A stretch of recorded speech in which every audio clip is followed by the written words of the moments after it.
boxers, gangsters, drug dealers. I mean, you wouldn't want to stay around theirs, would you? Well, guess what? I got an invite. I'm moving in with some of the country's most dangerous men, so we can find out how they sleep at night. And judging by this mob, there's gonna be tears before bedtime.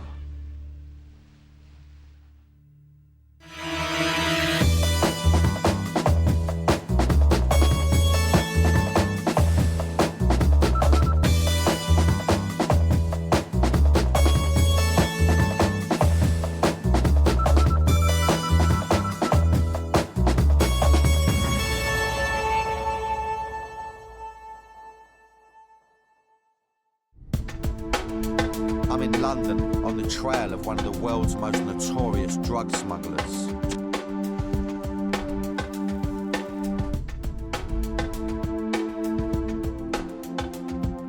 You know, I'm not gonna lie, I've took my fair share of drugs, you know. So let's not beat around the bush, let's not start going all naive around fucking drugs. I understand the drug thing. Maybe my generation, especially, you're surrounded by drugs. You know, it's easier probably to go and get a gram of gear than it is to go and get a pint of lager now. You know, it's almost like rife. London especially, rife with drugs. That's the reality, you know. There's the thing about the government, they ain't got a fucking clue what goes on. You know, they just want to sweep it all under the carpet. The illicit drug trade is worth billions of pounds a year. It's one of the main reasons that Brits get banged up abroad. This is not fair. This is 22 years I have to stay here. So I'm about to meet David McMillan, a man who spent 30 years masterminding multi-million-pound drug deals. I'm going to spend a few days with him so I can get inside the mind of a drug smuggler. He's putting me up so I can see how the other half lives. On my way to meet David in Soho, I'm harshly reminded that drugs are a dirty business that can affect anyone. My taxi driver tells me a story, how he was hijacked and held hostage by a gang of 6 drug dealers while they made their deliveries all over London. What time of the day was this? 11 o'clock Saturday morning, and he went all through the afternoon. Scared for his life, he was forced to drive them around while they conducted drug deals. I drove him around for 5.5 hours until I managed to get a call through to the police. That was a scary experience. Fuck me. He eventually managed to raise the alarm and the police responded. The drug dealers were arrested and he got away. Frightening thought was they was going to iron you out at the end of it. Oh, definitely. Get rid of you. Oh, yeah. Because they're not going to just go, all right, cheers, mate, you've been lovely, here's a couple of £100, go on, crack on. Don't say nothing, mate, but we've been picking up, like, keys of heroin all over London or whatever. So, frightening thought that is, mate. Good luck in the future. Just, you know, you can take some sort of solace in the fact that it will never happen to you again. You'll be one fucking unlucky that does. Hear that? Drug dealing is not a victimless crime. Those boys were just lowly street dealers. But it makes me think how ruthless this business can be. I'm off to meet Mr. Big, a man at the top of the heap who had a lifestyle to match. I won't say it's a bad thing. I won't say, oh, children, now don't do this at home. No, my advice to a young man who was starting out in drugs, and you'll make yourself a fortune. Cocaine, LSD, hash and heroin. He smuggled 15 tons of it, worth £140 million. My motto in all of my smuggling business is always to offer the best product I can find, offer a good deal, and never double-cross anyone. He worked alone, but in his time he mixed with notorious criminal networks from Colombian drug cartels to the Italian mafia. To survive in David's business, you've got to be utterly relentless. In a trade where life is cheap and death is a daily business, David was at the top of his game. You have another gang that likes your little setup and wants to muscle in. The only way you get respect is by standing up to them or putting them out of the picture. If somebody simply disappears, and that's the best way.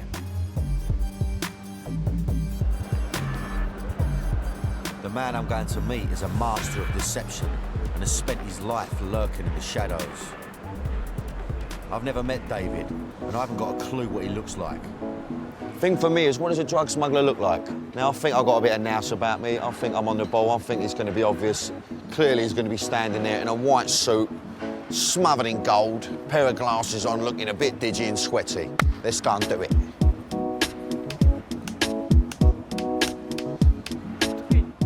Dave? No. No, it's not him. If it is him, he's one lucky fucker, I'll tell you that now. Dave? No, Gary. If you was a drug smuggler, you'd be a fucking good one. International drug smuggler. There's only one other guy to ask. But it couldn't be him, could it?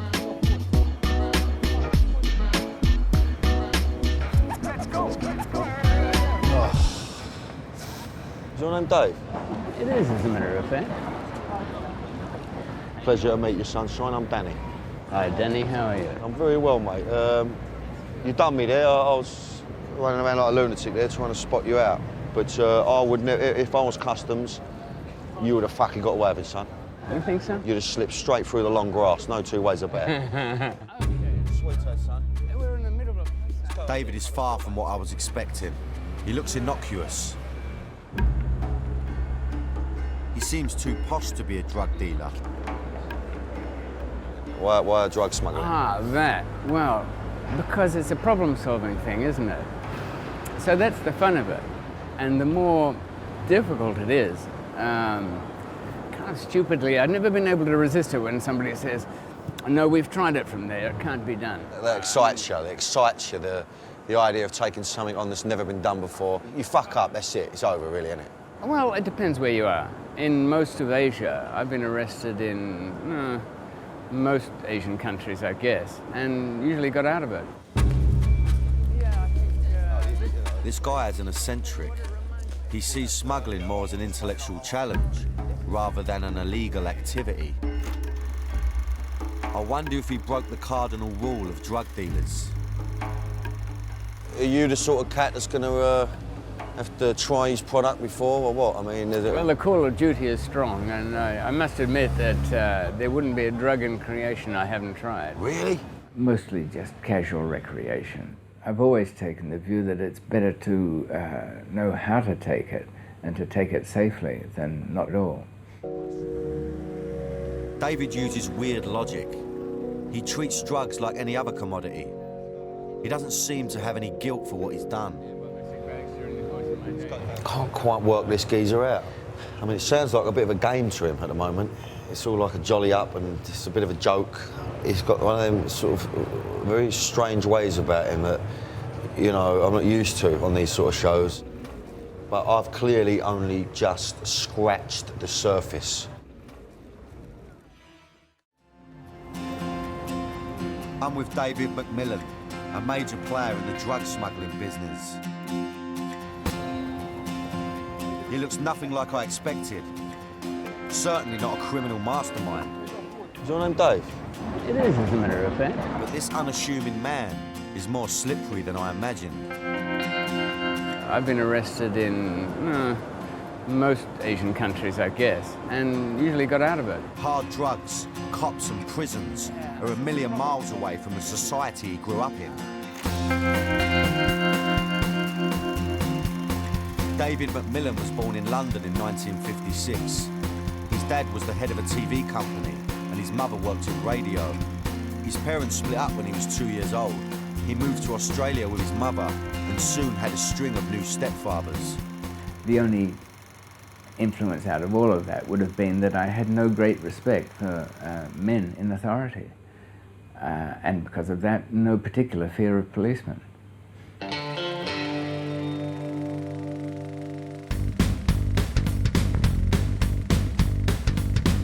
Everyone thought David might follow in his parents' footsteps when he got into amateur filmmaking.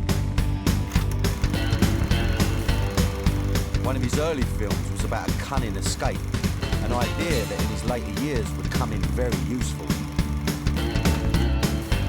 With his disregard for authority, David's career plans were very different to those of his parents. His first job was in the film business, but as a projectionist in a cinema that showed porn films. In fact, it showed kids' movies during the day and kind of soft porn at night. So you can imagine there was this difficult changeover about 5 o'clock, Right. when you'd have to herd all the kids out one way, and what they used to call the raincoat brigade would come in the other. Pretty easy job, just hose down the seats between sessions, keep the lights low. It was the 70s, but David wasn't just another dope-smoking hippie with a dead-end job. He wanted to aim higher. David started off as a teenager, I believe. I think he liked using those particular drugs, and so, you know, wasn't happy with the current quantity or supply or quality of, and so he thought, well, sod it, I can do better than that, went out and did it. In the 70s, it was popular for hippies to go to India to get high, so that's where David headed. But he was there for business, not pleasure. On his way back home, David hid hashish in his radio. He was stopped by customs officials. Well, to cut a long story short, he let me through. He saw it, nobody was much around, and he didn't really want to arrest this, 19-year-old imbecile. He said, "Are you going back there?" No, I shook my head. "Last trip, is it?" All right, take your radio and go. So I don't think I really saw this realistically at the time. I thought I was a clever chap and I got away with it.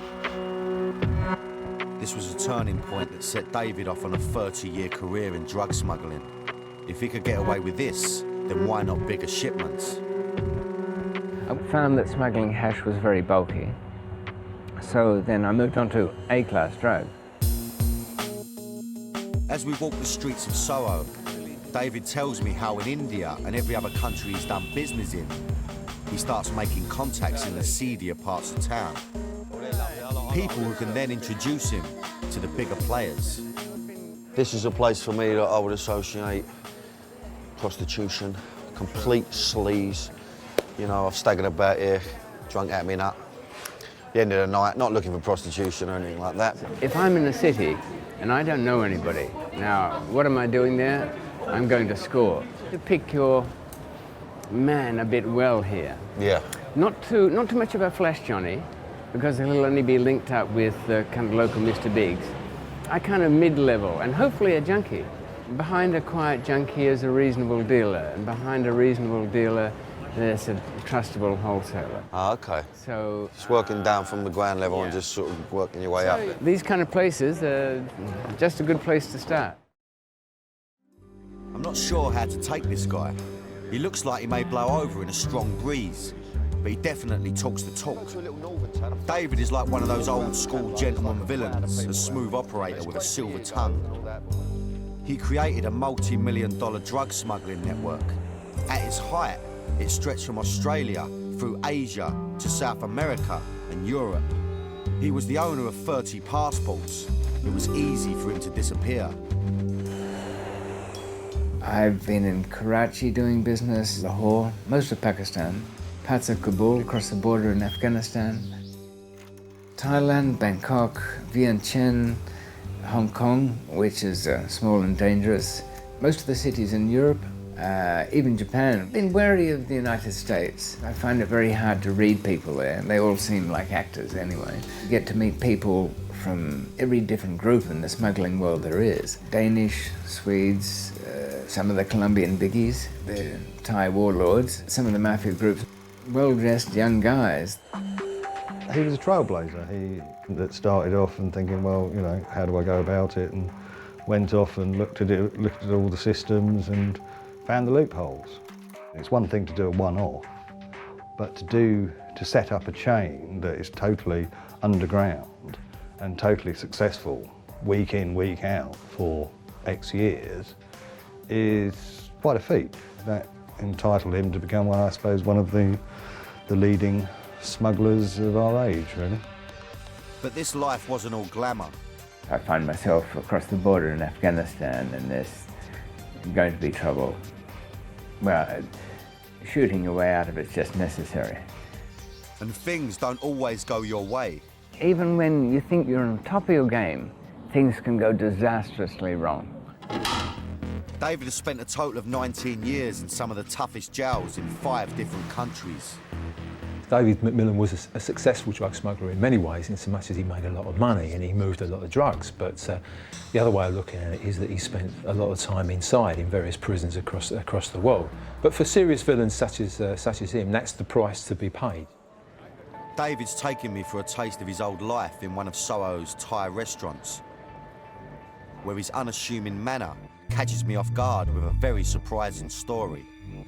Thailand for me has happy memories, but also it's got kind of bad memories. I had a major arrest there and found myself in a Thai prison. In 1993, he was locked up in Thailand's infamous Klong Prem Central prison, aka the Bangkok Hilton, a stay that could have been the end of him. I've heard stories about this place, but I didn't think I'd ever meet anyone who'd actually spent time there. Is that like a reality just smacking you around the face and going, right, okay, this is real, this is really happening. This is probably one of the worst prisons in the world. And I've seen many a hard man from this side of the world crumble in those kind of places. All the new people coming in are made to squat naked. Pretty thorough searches. I remember a kind of fat, cross-eyed and ugly guard with one woolen mitt on with two brown fingers. There's a bit more colour added to those two digits. And why the hell did he use a woolen glove for crying out loud? Yeah, fuck me. Some spare ribs, they're not very appetising after that. Okay. No. I had high hopes that the Bangkok prison would have some kind of oasis of corruption where all the wealthy traffickers would live like kings. But it wasn't the case, certainly in the drug prison, which they call, it translates roughly as the cure. And it, well, cured any illusions anyway. The Bangkok Hilton is one of the worst prisons in the world. The prisoners spend 15 hours a day in their cells and are forced to share with 20 others in a space meant for 5. But David's stay here was about to be cut short, literally. The lawyer said, no, you're for the drop. I was going to be convicted for sure there. Now, 200 grams, it's still death penalty. Death penalty, death by firing squad, is it? Or is it death by... firing. It's quite a medieval way of going about it, isn't it? It's a machine gun welded to a bench. You're about 6 feet away, so not likely to miss. And there's a big sheet put in front of you, spare everybody the embarrassment. Now, bear in mind at this stage, you've had 30 lashes with barbed wire and your last meal. In that order, you know, what would you be ordering? Now, Dave, is that not a deterrent for you? I mean, well, clearly it wasn't, but I mean, that is horrific. Well, is it a deterrent? What? Fog? No, well, business. People are gamblers in the smuggling game. Well, I mean, just as the thing is, the gamble is that you lose and you get murdered horrifically. I can't imagine being in that situation. And David talks about it so calmly, it's weird. But in his mind, there was only one thing to do. I had no choice. I had to escape. And only after I'd abandoned all the phony bribery attempts and also half-baked plans that other people had offered, I ended up having to do it in the most basic way possible. Of course, being a smuggler was an advantage in my situation. For I had to smuggle in half the equipment I needed. First, he cut his way out of his cell with a hacksaw blade. He then constructed a ladder made out of picture frames, a couple of bamboo poles, and some duct tape. It was probably the most complicated thing I've ever had to do in one night. It's ironic that as a child, David had made a film about escaping from prison. 25 years later, he'd be doing it for real. Only this time, the guards had real guns and real bullets. I was in one building surrounded by 7 other walls and surrounded by a moat of some 30 metres and topped by a wall of over 20 metres with electric wiring around it. He doesn't look much like Steve McQueen, but he is the only Westerner ever to break out of the Bangkok Hilton. I just heard a native Thai speaker and it was a slightly chilly experience. That's Even now, 13 years on, he's still wanted by the Thai authorities. Fortunately, Britain has no extradition treaties to countries with the death penalty. Luckily for David, this is the closest he'll ever get to Thailand. David's job and his attitude to the law has meant that he's lived most of his life as a fugitive, and over the years, he's perfected disappearing into thin air. I get it. I mean, his job is about, you know, being another face in a crowd, being a face that you wouldn't even acknowledge twice.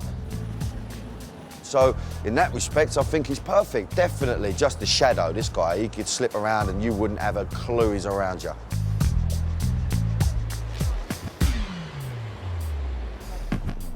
After talking to the camera, I go back to find David, only to discover that he's given me the slip.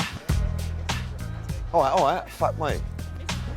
It makes me wonder, is David still working in this business? Or is he just messing with my head?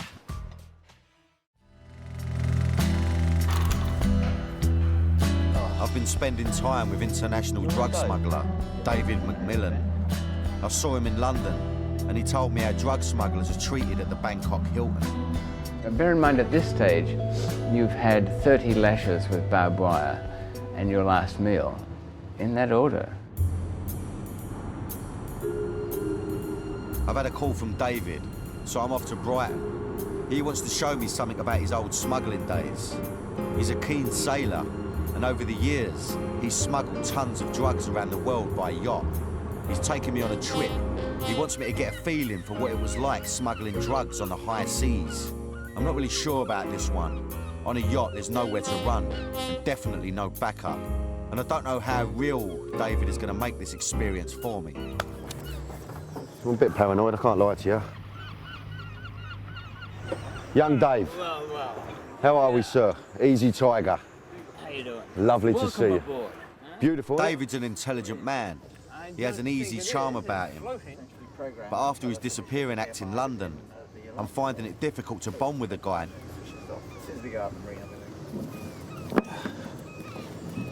But there's no time for sitting around. I'm put to work. What do you want me to do? Ping it over there? That way we can hang somebody from the yardarm. Yeah, it's right. Well done. You good at knots and all that, Dave? Is that your game? You the old knot game? Oh, look, he knows his game. Look at him, look. You know, I tied a few things up in my time. I hope I'm not next. Nothing trapped. Beautiful, isn't it, eh? Isn't it lovely? That is good. Wow, this is a bit of a moment, actually. Got to say, you know, it's just a bit of glamour, a bit of glitter. Here we go, out on the high seas. Look at it. God, fucking hell. Suddenly, I realise this isn't going to be as much fun as I thought. It's getting choppy out here. We're miles from land and I'm completely on my own with a drug smuggler. I somehow ended up doing this. No, you know your game. I'm in your world now. I'm living in your world. Living dangerously. Living the fuck dangerously. Fucking hell.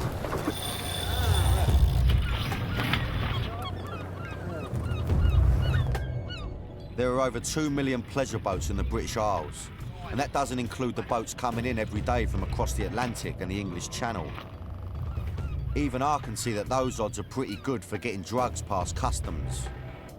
For me, you know, the idea that you've got, you know, there'll be drugs stashed, so you're battling, you know, to you know, cat and mouse with the police, but you're also battling against the elements. I don't know what's worse. Well, I think... What would worry you more?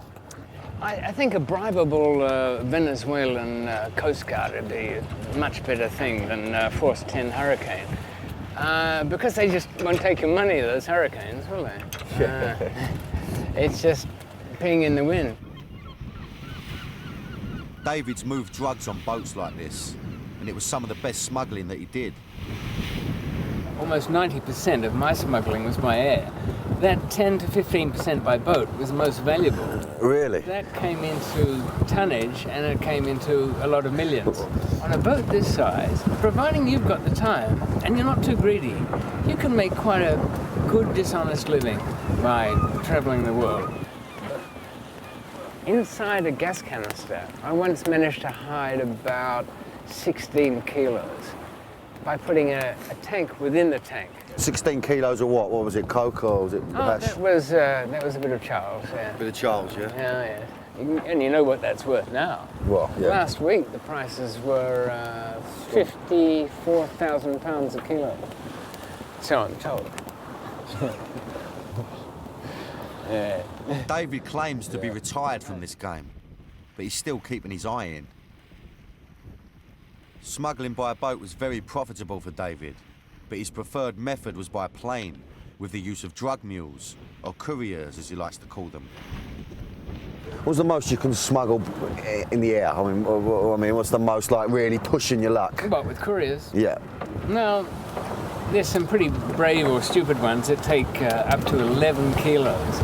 It's a suicide mission. See, 11 kilos, I mean, that's, for me, that's a lot of drugs, man. I know, eh? Jesus. No. Fuck me. But David never did any of his own dirty work. When things go wrong in this game, it's the mules, not people like him, that end up in deep trouble. 90% of drug mules are first-time offenders who have been forced or conned into it because they need the cash. How did an ordinary South London girl end up languishing in jail several thousand miles away, accused of being a drugs mule? Those that are caught can either end up serving life sentences in appalling conditions, 22 years I have to stay here. I'm so sorry to my family. and sometimes face a death sentence.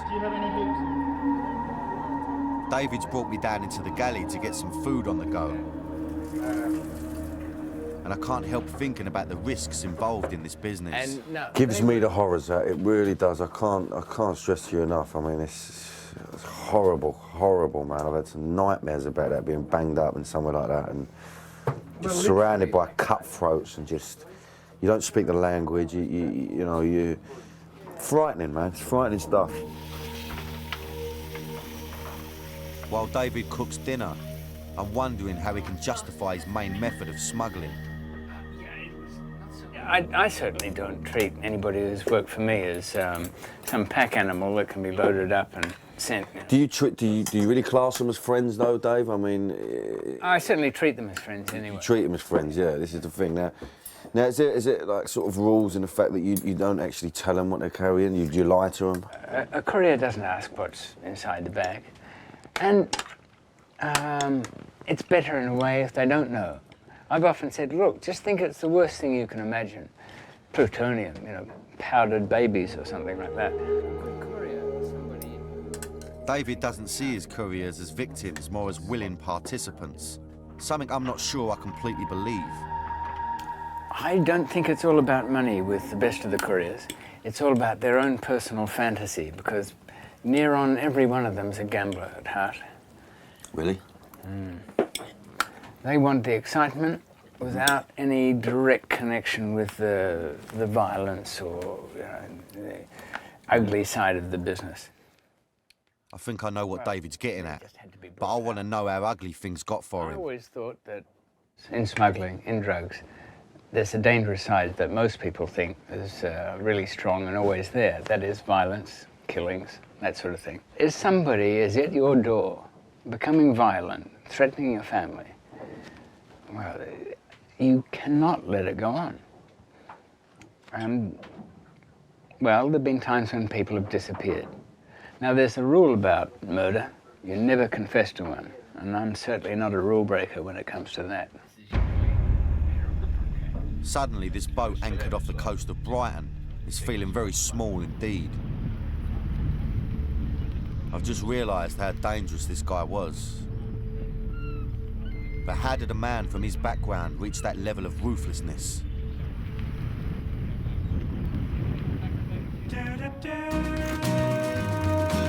Although immersed in this violent world of drug smuggling, he was living the high life with his wife Clelia, all of which he captured on film. In the late 70s, David had become one of the most successful independent drug smugglers in the world and had everything he could possibly want. But in 1979, he suffered a big blow. He was arrested in Australia when he was connected to a conspiracy to import heroin in a racket worth $96 million. He was 23 years old. 116 witnesses were called in the 6-month trial. David had used every trick in the book to get away with it, but was under a huge amount of pressure to confess, and the police went to extraordinary measures to break him. While he was in custody, the police moved into his house, and eventually, all that he had was either taken from him or destroyed. Police lived in my house for 3 weeks. They held parties there, shit in the swimming pool. They painted over the oil paintings.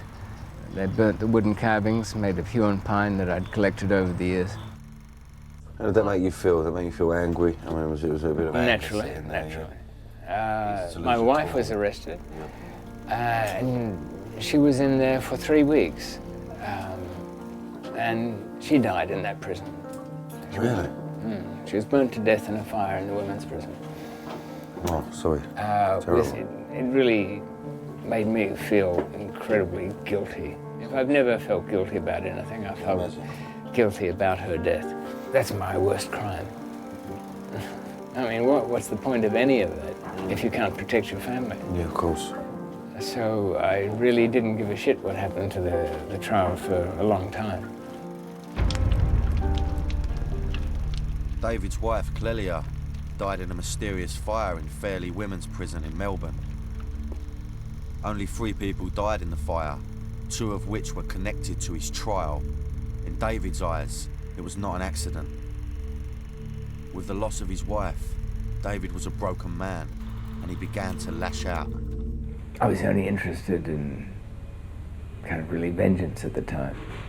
My visits with my lawyer were brief. I would hand him a list of contacts to get money and another list of people to be killed. Luckily, he was an understanding lawyer and kind of settled me down. The trial had slipped through David's fingers.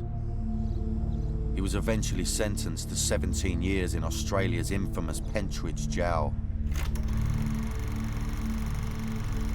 As a cruel joke, on his arrival, he was given old police surveillance recordings of his dead wife, a voice from the grave. I'm given a tape recorder and I can hear my wife moving from room to room in the house. And on one of them, her sister ringing. And she must have been sounding upset. Her sister said, "Have you been crying?" She said, "Oh, no, not really." Well, is it David? No, it's nothing. And they went on to talk about something else. But you think then your entire life is gone, and you've got these mysteries of people that you're close to. Many people would have felt so crushed they would have got out of anything to do with the drug business. But in fact, it was a declaration of war for me.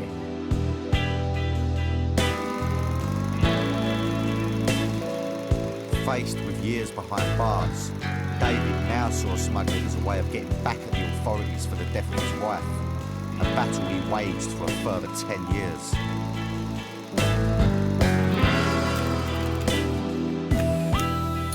There were some inner demons that weren't exorcised quite. I still felt at home in that world, like some old soldier who only knows the combat fields. And I just couldn't surrender to peacetime. I knew it all so well that I just couldn't walk away from it. You didn't know anything else as well? Right? Not really, and there was nobody in my life that was important enough to do it for. I've got to say, Dave, you've got some stories, mate. You've got some amazing stories, you know?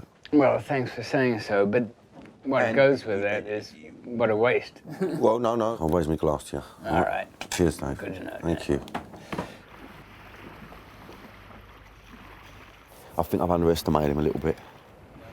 You know, it's the first guy I've done who I could probably, well, I know if I had a tear up with him, to make sure he can't hear, I could probably knock him out. But there's definitely an element to this fella that is clearly dangerous. Somebody that's done bird in the places that he's done. You've got to have something about you, and he's had to survive, and he survived, and he's here to tell me about it. So here I am. On the high seas, it's not as choppy as it was. Cameraman, and a smuggler. And I'm looking forward to my night's sleep, let me fucking tell you that.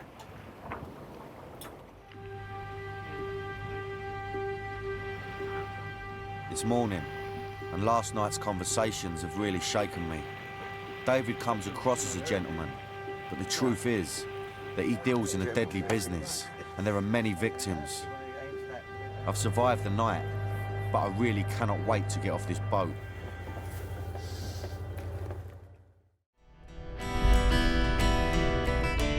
I've just got back from a scary sailing trip with ex-international drug smuggler David McMillan.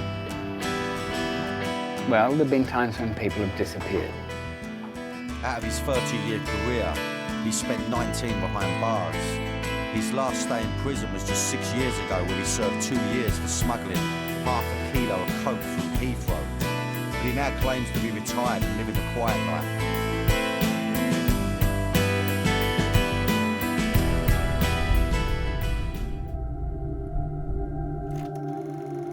He's told me about the death of his first wife, and in the car he explains how he met his current girlfriend, Jeanette. She now has him on the straight and narrow, and being David, there's a story attached to it. 2 years after his dramatic escape from the Bangkok Hilton, he was in trouble again after one of his drug mules betrayed him. He ended up awaiting trial in Pakistan on drug smuggling charges. I found myself walking past a dungeon with a great hook hanging from the middle of the ceiling and led into a room with a car battery over in the corner with terminals all over the place. It wasn't good. No, it wasn't good at all. I think that may be the understatement of the century. But David managed to pull a few strings and was eventually released. I got myself out of there, got a not guilty acquittal, cheers all around. The judge was very happy, managed to get his house extended. But he didn't leave Pakistan empty-handed. One of David's friends inside Karachi Central Prison had a wife, Jeanette. She would come to the prison for visits, and it was during those visits David and Jeanette began to fall in love. It's kind of totally out of my character, really, but marriage was on the rocks anyway. I just met David and I knew he was the one.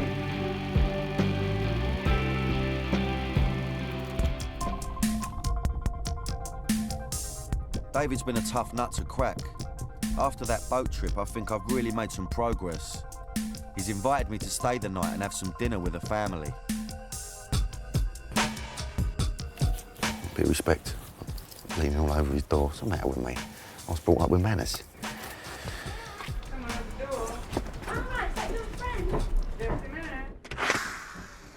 Wow.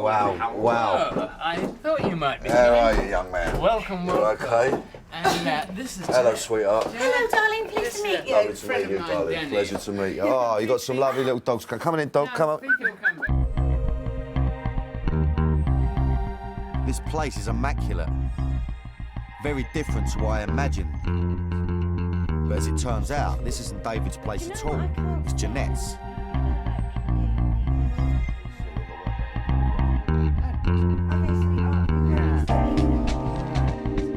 They both seem a bit nervous, and I have to keep the conversation going. They're worth a few quid, these dogs, aren't they? What the Pomeranian? Yeah, about £1,000. Yeah, they are. They're about a bag of, they are, honestly.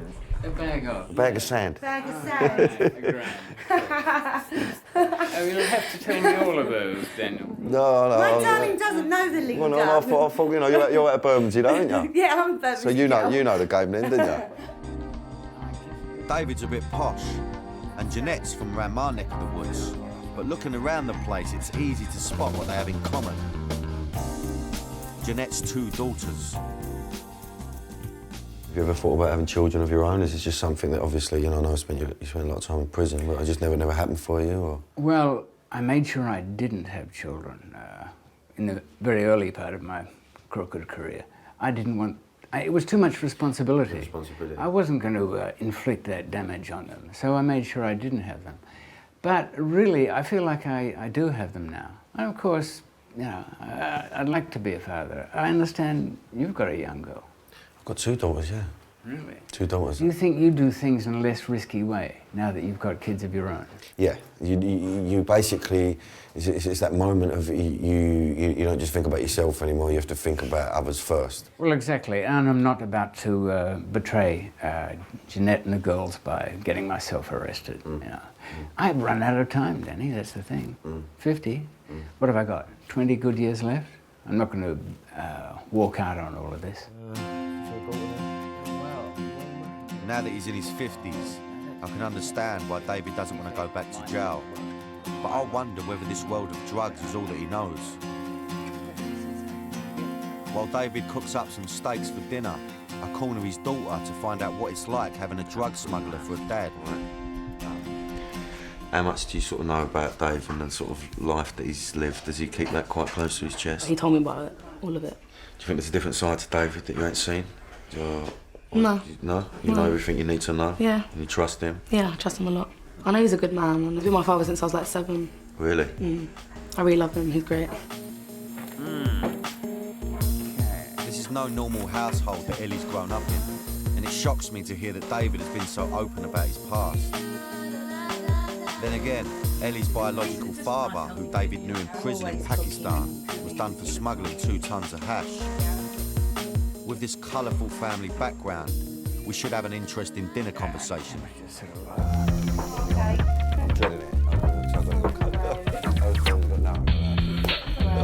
What do you sort of do to relax then?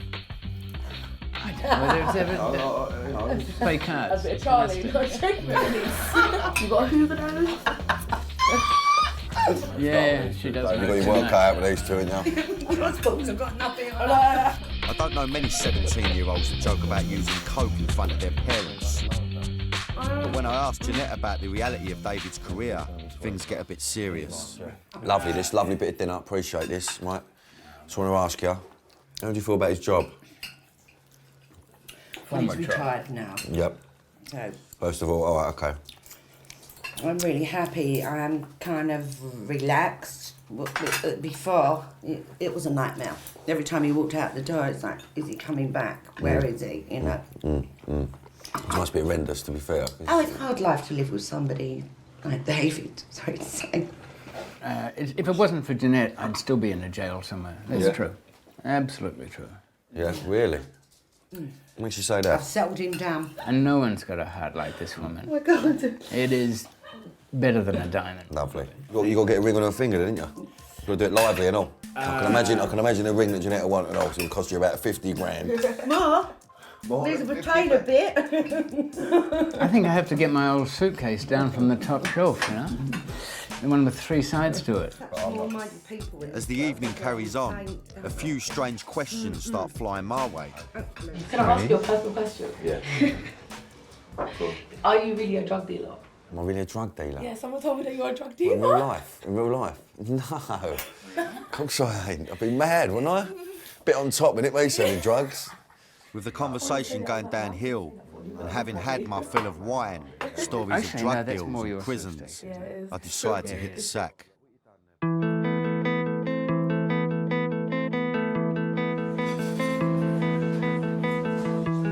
It's the next morning, and Jeanette's booted us out of the house, so David and I go and get a fryer. David's lived an amazing life, one that few could have survived. He's now found a new one with the love of a good woman, and it seems to suit him well. David's biggest gamble is to go on the straight and narrow. I feel confident that he won't go back to the smuggling game, now that he has so much to lose.